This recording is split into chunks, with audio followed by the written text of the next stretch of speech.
Халаасны уулгаач байна уу гинэ. За. 2010 онд 10 сартаа хүүгээ тэрвэрэн харж явах замдаа бичил хорооллын арканаас төрөвч болвоо.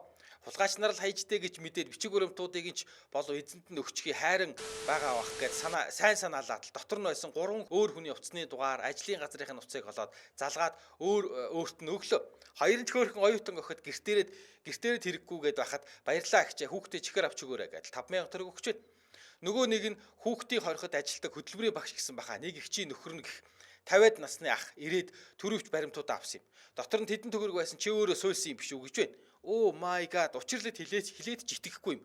Маргааш нь хүүхдээ хараад гэртээ байж байтал халаасны уулгаатай тэмцэх газараас ярьж байна. Ирж байцаалт өг гэж шүү. Йоо. Би бүр шок. Нөхөр цуг явна гэж цагдаад ярьж очлоо. Хаалга тогчоод байцаалт өгье гэдэл орлоо. Нөхөр хамт орсон чинь цагдаа та хинбэл гэж. Тэгсэн нөхөр гоо би энэ уулгаач юм байна гэж авт юм да. Цагтаач инээгээд нөгөө гомдол мэдүүлсэн хүмүүсийг баярлаач байхгүй өөдгөө хүмүүс юм да гэд намайг явуулсан да. Би ч тийм халаас ухаад явах царайтай хүн бичлэлтэй өгнө. Худлаа гэвэл зураг харахгүй юу гэж зураг оруулсан байна. Хөөрхийн тий. Гэтэ юу яд юм бэлээ штэ. Ингэж агиох нөгөө нэг одоо юу гэдэг хүмүүс юм сэтгэлдээ аяг сэвтэ үлддэг одоо уцаалаад буцаагаад өглөө гэхэд одоо эргүүлээд авахтаа тий. За ядаж нэг баярлаа гэд 20 цаг 20к өгчдгүү маа гэхэд яг ингэж ханддаг чи юм уу баг өөрөө хулгайлсан юм шиг байна. Тэгэхээр баг нөгөө нэг шууд цагдаад аваачаад өгсөн айгу амар. Шууд нөгөө нэг 10% аавна штэ.